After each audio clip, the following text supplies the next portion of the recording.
അങ്ങനെയല്ല, ആദ്യം തന്നെ അത് ചെയ്യണം. അള്ളാഹു തൗഫീഖ് നൽകട്ടെ. കഴിവുള്ള ആളുകളോട് ഈ പറയുന്നത് കേട്ടോ, നിർബന്ധപൂർവ്വമല്ല. കഴിവുള്ള ആളുകൾ പറയാൻ പേടിയാണ്. കാരണം മലബാറിലൊക്കെ ഒരു സ്വഭാവമുണ്ട്. മലപ്പുറം ജില്ലയിൽ അങ്ങോട്ടുമൊക്കെ എന്താന്ന് പറഞ്ഞാൽ, ഒരു കുട്ടി ജനിച്ചു കഴിഞ്ഞാൽ അഖീഖ അറക്കൽ സുന്നത്താൻ, പക്ഷെ അവിടെ ഭർത്താവിന്റെ മേലെ അടിച്ചേൽപ്പിക്കും. മലബാറിൽ അങ്ങോട്ടുള്ള ഒരു ശൈലിയാണ്, നിർബന്ധമായിട്ട് ചെയ്തേ പറ്റുള്ളതാണ്.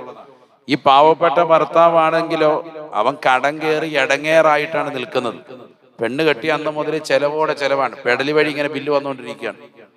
ഷാമ്പൂവിന്റെ ബില്ല്, സോപ്പിന്റെ ബില്ല്, മുടി അങ്ങനെ ചെയ്തത്, കൈ ഇങ്ങനെ ചെയ്തത്, കാലുകൾ കൊണ്ട് പെടിക്കേറിനെ കൊണ്ട് കാണിച്ച് അങ്ങനെ ചെയ്തത്, ഇങ്ങനെ ഓരോ പരിപാടി നടത്തിയതിന്റെ ബില്ല് പെടലി വഴി വന്നുകൊണ്ടിരിക്കുകയാണ്. അതെല്ലാം അടച്ചടച്ച് പാവം പിടിച്ചവൻ ഗൂഗിൾ പേയും ഫോൺ പേയ്ക്കകത്തുള്ള കാശ് എല്ലാം തീർന്ന് ബാങ്ക് അക്കൗണ്ട് ഏകദേശം ഇരിക്കുമ്പോഴാണ് പ്രസവം നടക്കുന്നത്. പ്രസവം സുഖപ്രസവം ആവണേന്നും പറഞ്ഞ് ഇവൻ പ്രത്യേകം ദുആ ചെയ്യാൻ ഉസ്താദിനോട് കത്ത് കൊടുക്കാൻ. എന്താ ഉദ്ദേശം? കാശ് കുറഞ്ഞ് കിട്ടണേ അല്ലാ, കാശ് കുറഞ്ഞ് കിട്ടണേ അല്ലാ എന്നാണ് ചിന്ത. സുഖപ്രസവം ആണെങ്കിൽ അവൻ അതാണ്. മറ്റേത് ഓപ്പറേഷൻ ആണെങ്കിൽ എന്താവും? കീറിയാൽ എത്ര രൂപ പോയി?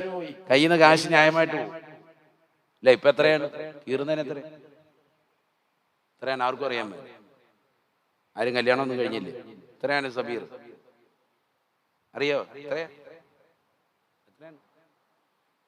ആർക്കും അറിയില്ല.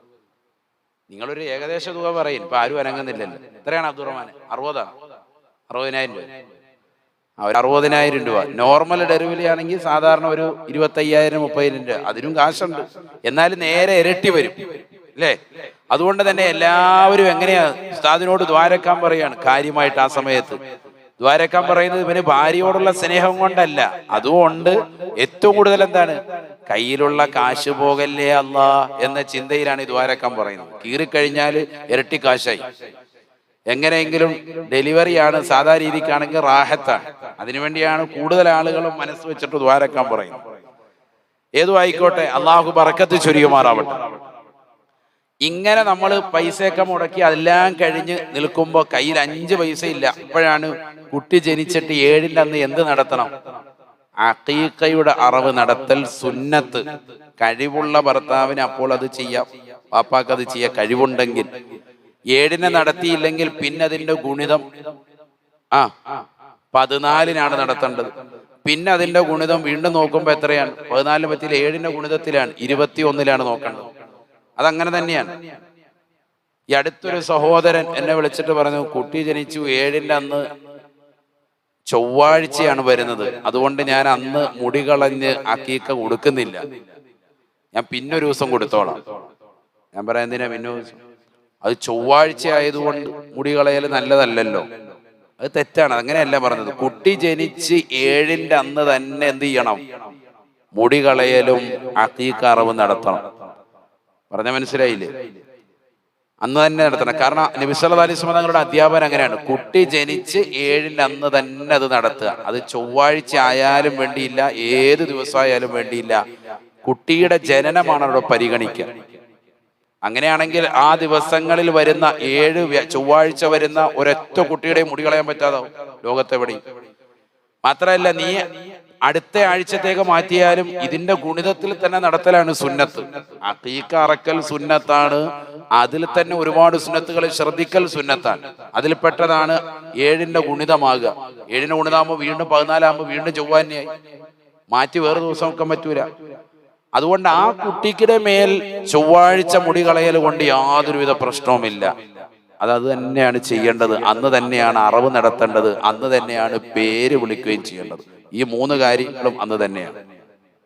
കുട്ടിക്ക് പേരിടുക, അറവ് നടത്തുക, അതുപോലെ തന്നെ പിന്നെ 3-മത്തത് മുടി കളയുക.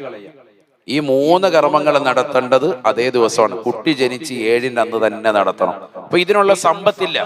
കാരണം കല്യാണം കഴിഞ്ഞു, അതിന്റെ ചെലവ്, കുട്ടിയെ പ്രസവിച്ചതിന്റെ ചെലവ്, ഭാര്യയുടെ ചെലവ്, കാര്യങ്ങൾ, ഹോസ്പിറ്റലിലെ ബില്ലെല്ലാം കഴിഞ്ഞു കഴിയുമ്പോൾ ഈ പാവപ്പെട്ടവന്റെ 5 പൈസ ഇല്ലാതെ ഇടങ്ങേറായി നിൽക്കുമ്പോ ഭാര്യയുടെ വീട്ടുകാർ നിർബന്ധം ചെലുത്തണം. അതെ, ഓത്തിനാറത്ത് എത്രയും പെട്ടെന്ന് സംഭവം നടത്തണം, നല്ല റാഹത്തായിട്ട് കുട്ടൻ ബിരിയാണി വേണം എന്ന് പറഞ്ഞ് നിർബന്ധം ചെലുത്തി പാവപ്പെട്ട ഭർത്താക്കന്മാരെ ക്രൂശിക്കലുണ്ട്. അത് തെറ്റാണ്. അയാൾ പ്രയാസപ്പെടുത്തരുത്.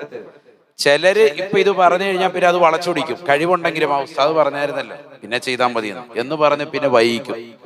കുട്ടിക്ക് പ്രായപൂർത്തി എത്തുന്നത് വരെ പിതാവിന് സൗകര്യമുണ്ടെങ്കിൽ അയാളാണ് ചെയ്യേണ്ടത്. കുട്ടി പ്രായപൂർത്തി എത്തിക്കഴിഞ്ഞാൽ പിന്നെ വാപ്പാക്ക് സൗകര്യപ്പെട്ടാലും വാപ്പയുടെ മേൽ ചെയ്യല്ല ബാധ്യത. ആരാണ് ചെയ്യേണ്ടത്? കുട്ടിയാണ് ചെയ്യേണ്ടത്. ആ കുട്ടി പിന്നെ വലുതായാൽ പ്രായപൂർത്തി എത്തിയാൽ എൻ്റെ അക്കീക്ക എൻ്റെ ഉപ്പ അറുത്തിട്ടില്ല എങ്കിൽ പിന്നെ സ്വന്തമായ ഒരു ഉരുവിനെ വാങ്ങി ഞാൻ തന്നെയാണ് എൻ്റെ പേരിൽ അറക്കേണ്ടത്. അങ്ങനെ ചെയ്യാനാണ് സുന്നത്ത്. മനസ്സിലാകുന്നുണ്ട്? ചിലപ്പോൾ ഇരിക്കുന്നവർക്കൊക്കെ ചെറുപ്പത്തിൽ അങ്ങനെ നൽകിയിട്ടില്ല എങ്കിൽ നിങ്ങൾക്ക് അങ്ങനെ നൽകാം. അള്ളാഹു തൗഫീഖ് നൽകട്ടെ. ഞാനിത് പറഞ്ഞെന്തിനാ? സാമ്പത്തികമായി പ്രതിസന്ധിയിൽ നിൽക്കുന്ന ഭർത്താവിന്റെ മേൽ വീണ്ടും ഒരു 35,000 രൂപ അല്ലെങ്കിൽ 50,000 രൂപയുടെ ഒരു പോത്ത് വാങ്ങി അറക്കുക എന്ന് പറയുന്നത് പ്രയാസമാണ്. ആൺകുട്ടി ജനിച്ചാൽ 2 ആട് അറുത്തു കൊടുക്കൽ സുന്നത്തുണ്ട്. അഖീഖയുടെ അറവ്. ആൺകുട്ടിയാണ് ജനിക്കുന്നത് എങ്കിൽ, കുട്ടി ജനിക്കുന്നത് എങ്കിൽ എത്ര ആടിനെ ഇറക്കണം? 2 ആട് അറുത്തു കൊടുക്കൽ സുന്നത്തുണ്ട്. പെൺകുട്ടിയാണ് ജനിക്കുന്നത് എങ്കിൽ 1 ആടിനെ അറുത്തു കൊടുക്കൽ സുന്നത്തുണ്ട്. ഇതൊക്കെ കഴിവുള്ളവരോടായി പറയുന്ന കേട്ടോ. ഒരാടിനെ അറക്കാനേ ഉസ്താദേ കഴിവുള്ളൂ. ആയിക്കോട്ടെ, മതി, മാഷാ അല്ലാഹ്, അല്ലാഹു ബർക്കത്ത് ചെയ്യട്ടെ. 2 ആടിനെ അറക്കാൻ കഴിവുണ്ടെങ്കിൽ 2 ആടിനെ അറുത്തു കൊടുക്കുക. നബി സല്ലല്ലാഹു അലൈഹി വസല്ലം തങ്ങൾ പറഞ്ഞതാണ്, പഠിപ്പിച്ചതാണ്. അതിന് വലിയ കൂലിയാണ്. അല്ലാഹു തൗഫീഖ് നൽകട്ടെ. ഇതൊക്കെ ആരോടാ പറയുന്നത്? കഴിവുള്ള ഒരു വ്യക്തിയോടാണ്. കഴിവില്ലാത്തവൻ ഇതിന്റെ പിറകിൽ നിന്ന് കടം വാങ്ങി അല്ലെങ്കിൽ ബാങ്കിൽ കൊണ്ടുപോയി സ്വർണം കൊണ്ടുപോയി വെച്ച് പണയത്തിന് പൈസ എടുത്തിട്ട് അതുകൊണ്ട് പോയിട്ട് ചെയ്യാം. ഇതൊന്നും നീ പറഞ്ഞിട്ടില്ല. മലബാറിൽ മിക്ക സ്ഥലങ്ങളിലും അടിച്ചേൽപ്പിക്കലാണ്. എന്നോട് എത്ര ഭർത്താക്കന്മാർ പറഞ്ഞിട്ടുണ്ട്, ഒരുപാട് ആളുകൾ പറഞ്ഞിട്ടുണ്ട്, ഇതൊന്ന് പറയണേ പ്രസംഗത്തിൽ. കാരണം നമ്മൾ ഒരു വിധത്തിലാണ് കാര്യങ്ങൾ മുന്നോട്ട് കൊണ്ടുപോകുന്നത്. അതിനിടയ്ക്ക് 50,000 രൂപ പിന്നെയും മുടക്കി പ്രയാസപ്പെടുത്തുകയാണ്. ഈ അടുത്തൊരു 10,000 രൂപ താഴെ ശമ്പളത്തിന് ജോലി ചെയ്യുന്ന ഒരു മുഅല്ലിം, ഒരു ഉസ്താദ് എന്നോട് പറഞ്ഞതാണ്. കാരണം അയാൾക്ക് പോലും നിക്കക്കളിയില്ല, വീട്ടിൽ മസല പറഞ്ഞിട്ടൊന്നും ഒരു രക്ഷയില്ല. പുള്ളി പറഞ്ഞു, അതെ എൻ്റെ പൊന്നുസ്താദെ, ഒരു വിധത്തിലാണ് പ്രസവവും കാര്യങ്ങളൊക്കെ നടത്തിയത്. ബില്ല് വരികയല്ലേ. 10,000-ൽ താഴെ ശമ്പളം ഉള്ളതാകുന്ന ഒരു വ്യക്തിയെ സംബന്ധിച്ചിടത്തോളം അയാളുടെ നിത്യേനയുള്ള ചെലവുകൾ കഴിഞ്ഞു പോകണം. പാപ്പ ഉണ്ട്, ഉമ്മ ഉണ്ട്, സഹോദരങ്ങളുണ്ട്, എല്ലാ കാര്യങ്ങളും നടന്നു പോകണം. ഭാര്യയുടെ ചെലവ്, ഇതിനിടയിൽ പ്രസവം വന്നു, അതിന്റെ ചെലവ്, 5 പൈസ നീക്കുപോക്കില്ല. അത് തന്നെ കുറച്ച് കടം വാങ്ങിയിട്ടൊക്കെയാണ് കാര്യങ്ങൾ നടന്നത്. അപ്പോഴുണ്ട് വീട്ടിലെ ഭാര്യയുടെ വാപ്പ വിളിച്ചിട്ട് പറയാണ്, മുസ്ലിയാരെ, ഒരു 48,000 രൂപയ്ക്ക് വളരെ കുറഞ്ഞ വിലയ്ക്ക് ഒരു പോത്ത് കിട്ടിയിട്ടുണ്ട്, അത് ബുക്ക് ചെയ്തിട്ടുണ്ട് അങ്ങാടിയിൽ, വേഗം നമുക്കതിനെ അറക്കണോ, നിങ്ങൾ വന്നിട്ട് വേണം കാശ് കൊടുക്കാൻ. ഇയാളെവിടെയാണ് കാശ്? ആലോചിച്ചു നോക്കുക. അവസാനം അവിടുന്ന് ഇവിടുന്ന് ഒക്കെ നുള്ളിപ്പറക്കി കടം വാങ്ങി, പല ആളുകളിൽ നിന്ന് കടം വാങ്ങിയിട്ടാണ് ഈ പാവപ്പെട്ട മനുഷ്യനത് നടത്തിയത്. ഇങ്ങനെ ഒരുപാട് ആളുകളുണ്ട്, പുറത്തു പറയാൻ പറ്റത്തില്ല, ആകെ വിഷമിച്ചും പ്രയാസപ്പെടാൻ. ചിലരത് നിർബന്ധ ബുദ്ധിയ കാണുകയാണ്.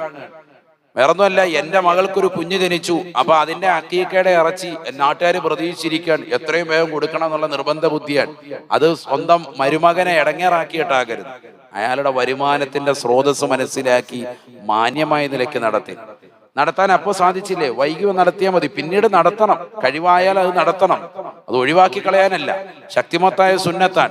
പക്ഷെ കഴിവാകുമ്പോൾ അത് ചെയ്താൽ മതി. ഞാനിത് പറഞ്ഞത് അതൊക്കെ നിർബന്ധ ബുദ്ധിയാ ചെയ്തു കൂട്ടുന്നതായ ചില ആളുകളുണ്ട്, വളരെ ശ്രദ്ധിക്കണം. അള്ളാഹു നമ്മളൊക്കെ ആക്കുമാറാവും.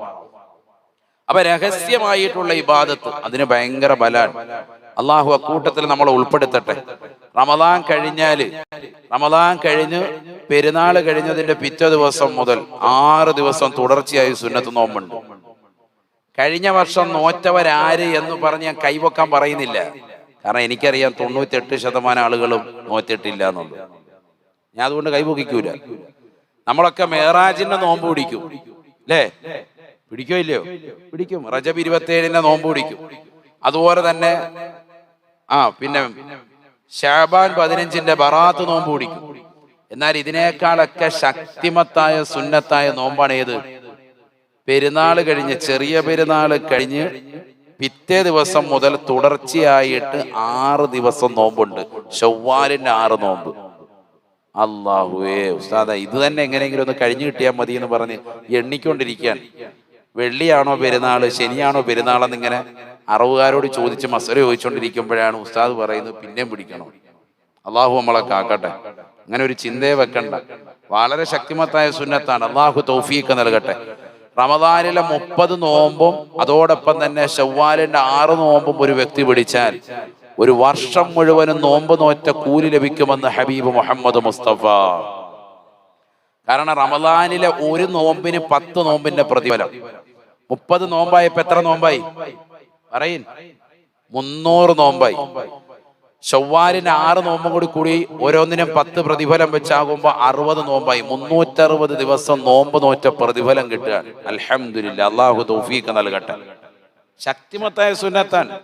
പക്ഷെ മിക്ക ആളുകളും നമ്മൾ റമദാനിൽ നല്ല ഖുർആൻ ഓതിയിരുന്ന, ദിക്ർ ചെയ്തിരുന്ന, നിസ്കരിച്ചിരുന്ന, ഇബാദത്ത് എടുത്തിരുന്ന ആളുകൾ പോലും ഈ നോമ്പ് ശ്രദ്ധിക്കാറില്ല. ആ സമയത്ത് നോമ്പ് നോൽക്കുന്നില്ലേ എന്ന് ചോദിക്കുമ്പോൾ സുന്നത്ത് നോമ്പല്ലേ, പിന്നെ നോറ്റോളൂ. പിന്നെ റമദാനിലെ നോമ്പ് തന്നെ കഥാ വിട്ടാൻ കിടക്കുന്നുണ്ട്. അങ്ങനത്തെ ടീംസാണ് ഈ പറയുന്നത്. പിന്നെ വീട്ടാണ് സ്ത്രീകൾക്ക് ഏറ്റവും നല്ലതാണ് ആ സമയം തന്നെ നോൽക്കൽ. കാരണം എന്താണ്, 6 ദിവസം റമദാനിൽ നിങ്ങൾക്ക് പോയിട്ടുണ്ടാവും, അശുദ്ധിയുടെ ഘട്ടം വന്ന് പോയിട്ടുണ്ടാവും. അത് ഇവിടെ റാഹത്തായി നിയ്യത്ത് വെച്ച് റമദാനിലെ നോമ്പ് കഥാ വീട്ടുന്നതിനോടൊപ്പം ശവ്വാലിലെ സുന്നത്തായ നോമ്പ് ഞാൻ പിടിച്ചു വീട്ടുന്നു എന്ന് പറഞ്ഞ് കരുതി പിടിച്ചാൽ മാഷാ അല്ലാഹ് രണ്ടും വീട്. അള്ളാഹു തൗഫീഖ് നൽകട്ടെ. അത് വെച്ച് പിന്തിക്കണ്ട. പിന്തിച്ച് അടുത്ത റമദാൻ വരെ പിന്തിച്ചു പോകുന്നവരുണ്ട്. ഒരു അപകടം. നമ്മൾ ആദ്യത്തെ ക്ലാസ്സിൽ പറഞ്ഞു, പിന്നത്തെ റമദാൻ വന്ന് പ്രവേശിച്ചാൽ നോമ്പ് ഖളാ വീട്ടുന്നതിനോടൊപ്പം തന്നെ എന്ത് വേണം? ഓരോ നോമ്പിന് ഒരു മുത്ത് ആഹാരം വീതം കൊടുക്കണം. 800 മില്ലി ലിറ്റർ വീതം കൊടുക്കണം. ഒരു റമദാനിലെ നോമ്പ് ഖളാ വീട്ടാനുള്ളത് അടുത്ത റമദാൻ ആയിട്ടും ഖളാ വീട്ടാതിരുന്നാൽ പിറ്റത്തെ റമദാൻ പ്രവേശിക്കുന്നതോടുകൂടി ആ നോമ്പ് ഖളാ വീട്ടുന്നതിനോടൊപ്പം തന്നെ ഓരോ നോമ്പിനും എന്ത് കൊടുക്കണം? 800 മില്ലി ലിറ്റർ വീതം നമ്മൾ കൊടുക്കൽ നിർബന്ധമാവും. ഒരു മുത്ത് വീതം ആഹാരം അരി മറ്റുള്ള പാവങ്ങൾ കൊടുക്കൽ നിർബന്ധമാവും. മിക്ക സഹോദരിമാരും റമദാനിലെ നോമ്പ് ഇപ്പൊ ഈ വർഷം ഖളാ വീട്ടാനുണ്ടെങ്കിൽ അതിങ്ങനെ വൈകി അടുത്ത ശഅബാൻ വരെ വെച്ച് പിന്തിക്കും. എന്നിട്ട് ആ സമയം ഒരു പനിയോ ഛർദിലോ വയറിളക്കോ ഒക്കെ പിടിച്ചിട്ട് അത് പിടിക്കുന്നുമില്ല. എന്തിനാ അങ്ങനെ പിന്തിക്കുന്നത്? നമുക്ക് ആരോഗ്യമുള്ള ഘട്ടത്തിൽ വേഗം അത് പിടിച്ചു തീർക്കും. നിർബന്ധമായ നോമ്പല്ലേ അത്. നിങ്ങൾ ഈ ഒരു അവസ്ഥയിൽ അശുദ്ധിയുടെ ഘട്ടത്തിൽ പിടിക്കാൻ പാടില്ല എന്നാണ്. അശുദ്ധിയുടെ ഘട്ടത്തിൽ നിങ്ങൾ നോമ്പ് നോൽക്കാനും പാടില്ല, നിസ്കരിക്കാനും പാടില്ല. പ്രസവരക്തം പുറപ്പെട്ട സ്ത്രീ ആയിരുന്നാലും അശുദ്ധിയുടെ രക്തം പുറപ്പെട്ടതാകുന്ന സഹോദരിമാർ നോമ്പ് നോൽക്കാനും പാടില്ല, നിസ്കരിക്കാനും പാടില്ല. ഞാൻ അങ്ങനെ നോമ്പ് നോൽക്കുന്നു അല്ലെങ്കിൽ നിസ്കരിക്കുന്നു എന്ന് പറഞ്ഞ് ആരെങ്കിലും നിസ്കരിക്കുകയോ നോമ്പ് നോൽക്കുകയോ ആ കാലയളവിൽ ചെയ്താൽ അവർക്ക് അതിന്റെ മേൽ ശിക്ഷയുണ്ട് എന്നും സയ്യിദുനാ റസൂലുള്ളാഹി സ്വല്ലല്ലാഹി അലൈഹി വസല്ലം. വേറെ ഒരാളെ പോലെയല്ല, അവർക്ക് അത്രത്തോളം ഇളവ് കൊടുത്തിരിക്കാൻ. നിങ്ങൾ അത് ചെയ്യണ്ടെന്നാ പറഞ്ഞിരിക്കുന്നത് ആ സമയത്ത്. പിന്നീട് അത് ഖളാ വീട്ടണം. ഏത് നോമ്പ് ഖളാ വീട്ടണം, നിസ്കാരം വേണ്ട. റമദാനിൽ നിങ്ങൾക്ക് അശുദ്ധിയുടെ ഘട്ടത്തിൽ വന്നിട്ടുള്ളതാകുന്ന നിസ്കാരവും റമദാൻ അല്ലാത്തപ്പോൾ വന്നിട്ടുള്ളതാകുന്ന നിസ്കാരവും ഒക്കെ അശുദ്ധിയുടെ ഘട്ടത്തിൽ നിങ്ങൾക്ക് വിട്ടുപോയിട്ടുള്ള നിസ്കാരം ഒന്നും ഖളാ വീട്ടണ്ട. എന്ത് മാത്രം വീട്ടണം? നോമ്പ് മാത്രം. കാരണം നോമ്പ് അത്രമേൽ നിർബന്ധമാണ്. അത് റമദാൻ കൊണ്ട് മാത്രം ഖുസൂസിയത്തായ കാര്യമാണ്. ആ 6 നോമ്പ് അല്ലെങ്കിൽ 5 നോമ്പ് അല്ലെങ്കിൽ ആ 4 നോമ്പ് റമദാൻ കഴിഞ്ഞ ഉടനെ വീട്ടാൻ സാധിക്കുമെങ്കിൽ ഏറ്റവും ബെറ്ററാണ്. പെരുന്നാൾ കഴിഞ്ഞ് പിറ്റേ ദിവസം മുതൽക്ക് തുടർച്ചയായി 6 ദിവസം പിടിക്കാൻ നിങ്ങൾക്ക് മാനസികമായൊരു താല്പര്യം ഉണ്ടോ ഇപ്പൊ തന്നെ? എന്നാൽ തന്നെ നിങ്ങൾ ഈമാൻ ഉള്ളവരാണ്. അള്ളാഹു തൗഫീഖ് നൽകട്ടെ. അതിനുള്ള ഈമാൻ ഉണ്ടാ? ഒരു ഇൻഷാ അല്ലാഹ് പറയും. അല്ലാഹ് ഇടങ്ങേറായല്ലോ പഠിച്ചവനെ എന്ന് പറഞ്ഞ് ഇൻഷാ അല്ലാഹ് പറയുന്നവരാണ്. ചിലർക്ക് ഇപ്പോഴൊരു മടിയുണ്ട്. ഇപ്പൊ തന്നെ പെരുന്നാളിന് വാങ്ങിച്ചു വെക്കുന്ന പോത്ത് കഴിച്ചു തീർക്കണ്ടേ ഉസ്താദെ? ആവി കയറ്റി കഴിക്കുന്ന ഒരു ശീലം പണ്ട് മുതലേ ഉള്ളതാണ്. പിറ്റേ ദിവസം അപ്പച്ചമ്പി കയറ്റി ആവി കയറ്റണ്ടേ എന്ന് ഓർത്തിട്ട് ഇപ്പൊ തന്നെ ഒരു ഇൻഷാ അല്ലാഹ് പറയാനൊരു മടി. തുടർച്ചയായിട്ട് പിടിക്കണം. പെരുന്നാളിന്റെ ദിവസം ഓക്കെ, അന്നത്തെ ദിവസം നോമ്പ് പിടിക്കൽ ഹറാമാണ്. വർഷത്തിൽ നോമ്പ് പിടിക്കൽ ഹറാമായ ദിവസങ്ങൾ 5 എണ്ണമുണ്ട്. പഠിച്ചു വെക്കണം. ഒരു വർഷത്തിൽ നോമ്പ് പിടിക്കൽ ഹറാമായ ദിവസം എത്ര എണ്ണം ഉണ്ട്? 5 എണ്ണം ഉണ്ട്. ഒന്ന് ചെറിയ പെരുന്നാൾ, രണ്ടാമത്തത് ബലി പെരുന്നാൾ, മൂന്നാമത്തത് വലിയ പെരുന്നാൾ കഴിഞ്ഞിട്ടുള്ളതാകുന്ന 3 ദിവസങ്ങൾ അയ്യാമുത്ത് തശ്രീഖ്. അറിയത്തില്ലേ?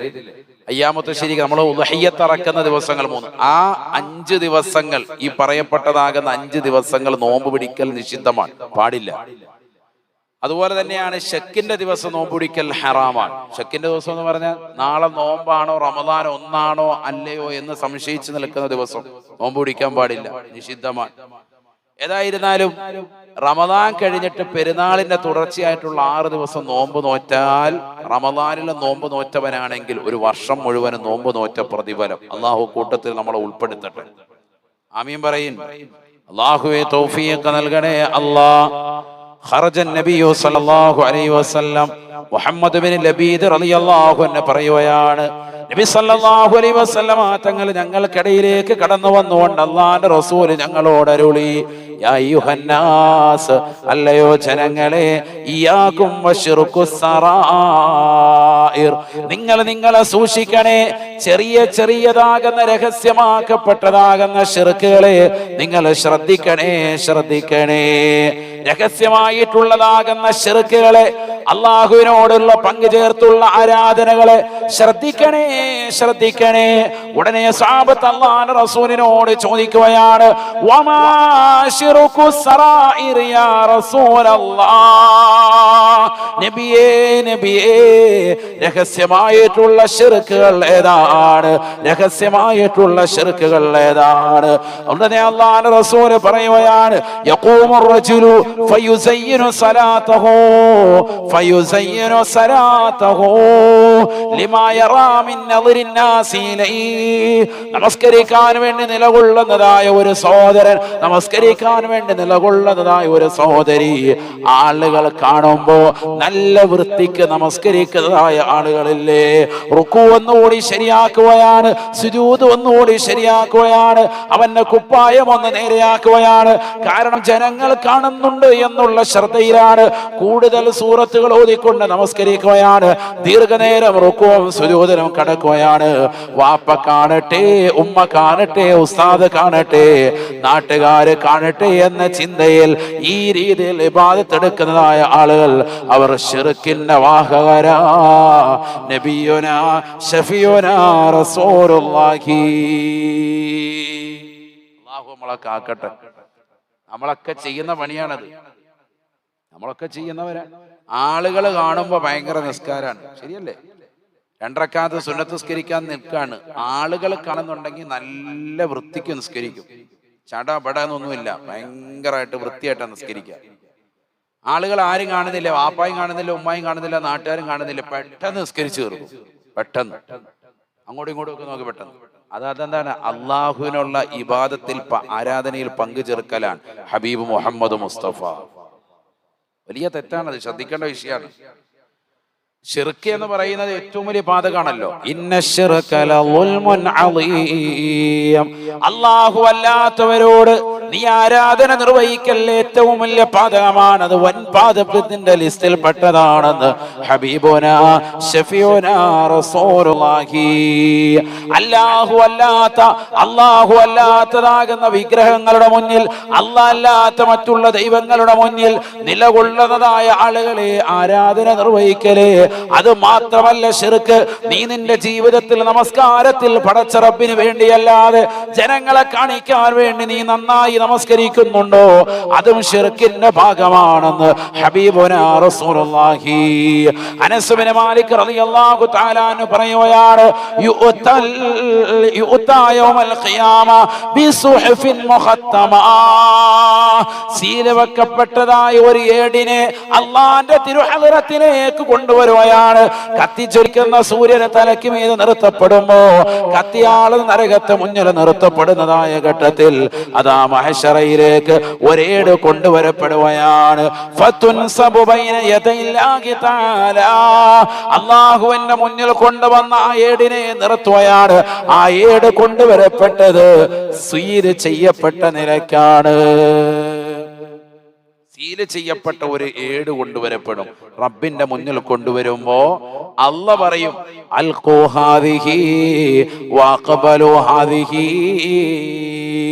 അല്ലാഹുവിന്റെ മുന്നിൽ കൊണ്ടുവന്ന ആ സീല് വെക്കപ്പെട്ട ഏട് തുറക്കപ്പെടുമ്പോ അല്ലാഹ് പറയും, ഇതിൽ നിന്ന് ഈ അമലുകൾ സ്വീകരിക്കണേ, ആ അമലുകളെ നിങ്ങൾ തള്ളിക്കളയണേ. ചില അമലുകളെ സ്വീകരിക്കാൻ പറയുകയാണ്, ചില അമലുകളെ തള്ളിക്കളയാൻ പറയുകയാണ്. ഉടനെ മലക്കുകൾ ചോദിക്കും, ഫതഖൂലുൽ മലായികതു. ഉടനെ മലക്കുകൾ അല്ലാഹുവിനോട് പറയും, അല്ലാഹുവേ പടച്ച റബ്ബേ, മാ റഅയ്നാ ഇല്ലാ ഖൈറാ. എന്തിനാ എന്തിനാണ് പടച്ചറബേ ഈ കുറഞ്ഞ അമലുകൾ അങ്ങോട്ട് മാറ്റണമെന്ന് പറഞ്ഞത്? ഈ മനുഷ്യന്റെ ഏടുകളിൽ നിന്ന്, സീല് വെക്കപ്പെട്ട ഏടുകളിൽ നിന്ന് കുറഞ്ഞ അമല് സ്വീകരിച്ചാൽ മതി, ബാക്കിയുള്ളത് മുഴുവനും ചവറ്റുകൊട്ടയിലേക്ക് തള്ളണമെന്ന് പറഞ്ഞത് എന്തിനാണ്? ഞങ്ങൾ നോക്കിയിട്ട് അമലുകളെല്ലാം പൂർണ്ണമാണല്ലോ അല്ലാ, എല്ലാം നല്ല കൃത്യതയുള്ളതാണല്ലോ അല്ലാ. ഞങ്ങൾ നോക്കിയിട്ടൊന്നും കുറവൊന്നുമില്ല, നല്ല പക്കായാണ്. ഇയാൾ നിസ്കരിച്ചിട്ടുണ്ട്, നോമ്പ് വച്ചിട്ടുണ്ട്, പിന്നെന്തിനാ അല്ലാഹു തആല ഇങ്ങനെ പറഞ്ഞത്? മലക്കുകൾ ഇങ്ങനെ പറയും. അള്ളാഹു പറയാണ് അവന്റെ അമലിൽ നിന്ന്, അതെ ആ ഭാഗം ഉണ്ടല്ലോ, ഭൂരിഭാഗം എടുത്ത് കാറ്റിലോട്ട് എറിഞ്ഞേക്ക്, എവിടെ ആർക്കും വേണ്ട, ആ കുറച്ച് അമൽ അത് മാത്രം ഇങ്ങോട്ട് സ്വീകരിച്ചാൽ മതി. അഖ്ബലു ഹാദിഹി, ഇത് സ്വീകരിച്ചോ. വഅൽഖു ഹാദിഹി, ഇത് നിങ്ങൾ അങ്ങോട്ട് മാറ്റിയിട്, ഇത് വേണ്ട. ഓ മലക്കുകൾ പറയും മറഅയ്ന ഇല്ലാ ഖൈറ. മലക്കുകൾ നോക്കിയിട്ടൊന്നും മനസ്സിലാകുന്നില്ല. നിസ്കരിച്ചതാണ്, നിസ്കാരമൊക്കെയാണത്, വേറൊന്നുമല്ല.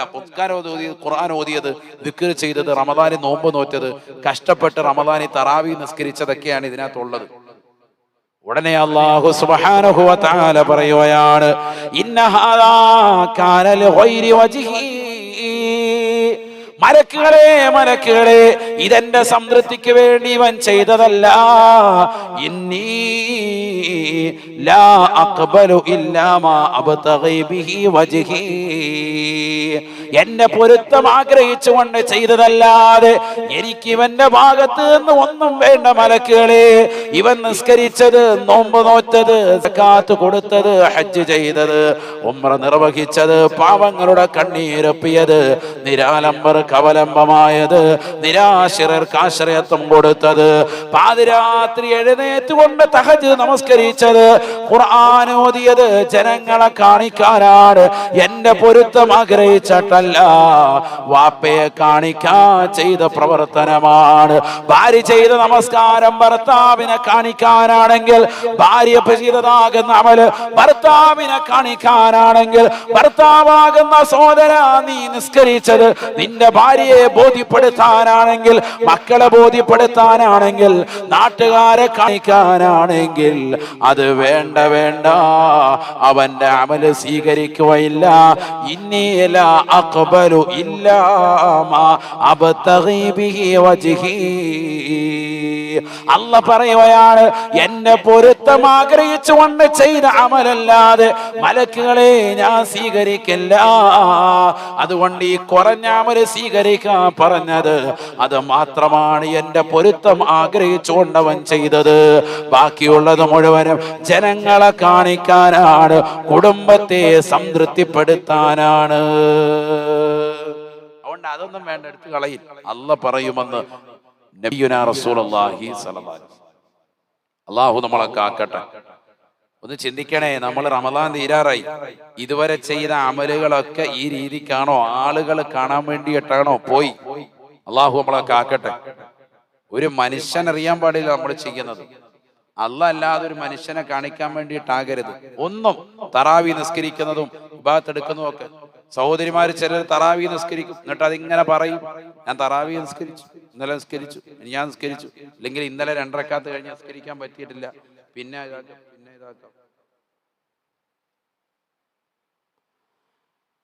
കേട്ടോ, അങ്ങനെ ഓരോന്നോരോ കാര്യങ്ങൾ. അല്ലാഹു തൗഫീഖ്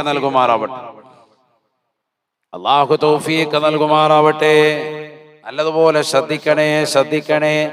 നിന്റെ അമലുകൾ ചെയ്യുന്നത് മുഴുവനും ഒരാളെയും കാണിക്കാൻ പാടില്ല.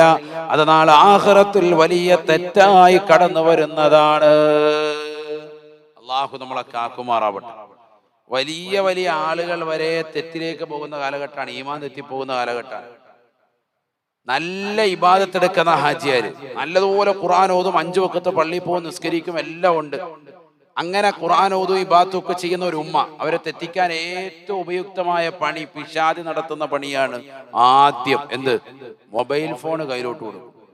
പണ്ട് നോക്കിയയുടെ ഫോണായിരുന്നു, ഇപ്പം നല്ല കൂടിയ ഫോണാണ് ഇപ്പോൾ ഉള്ളത്, ടച്ച് ഫോണാണ്. ഹാജിയാറെ കയ്യിലോട്ട് അത് കൊടുത്ത്, അല്ലാഹ്, ഹാജിയാര് ഫേസ്ബുക്ക് അക്കൗണ്ട് എടുത്ത്, ഹാജിയാർ ആദ്യം തന്നെ വായിക്കാണ് UP-യിൽ ബലാത്സംഗം.